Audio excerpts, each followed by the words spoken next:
You may remember wildcards from working with access lists, but wildcards are used for more than just access lists. The customer has asked us to calculate the wildcard masks for all links. Not a very complicated request, but what exactly is a wildcard mask?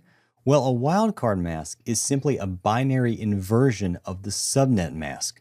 By inversion, I mean that all ones become zeros and all zeros become ones.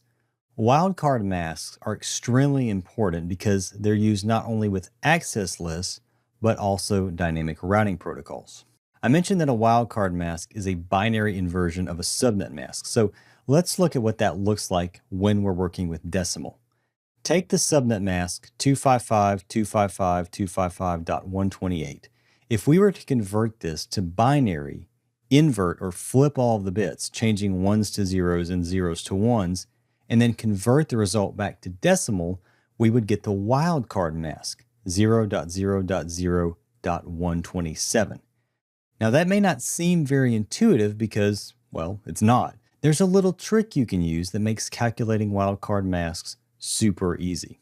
Let's look at the layer 3 topology diagram again since the customer asked us to calculate wildcard masks for all subnets. We've got /28, /29, and /30 subnet mask. As you remember, we converted these to dotted decimal notation earlier. So let's start with the first one, 255.255.255.240. To calculate the wildcard mask from this subnet mask, we simply subtract each octet from 255.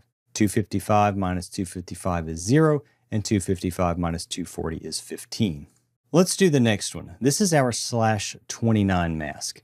Now if we take 255 in all octets minus the /29 mask in dotted decimal notation, we get 0.0.0.7 as our wildcard mask. Okay, last one, the /30 subnet mask. Now again, if we subtract this from 255 in all the octets, we get 0.0.0.3. See how easy this is? Now we're not going to do anything with these wildcards yet, but keep these handy because we are going to use them later on.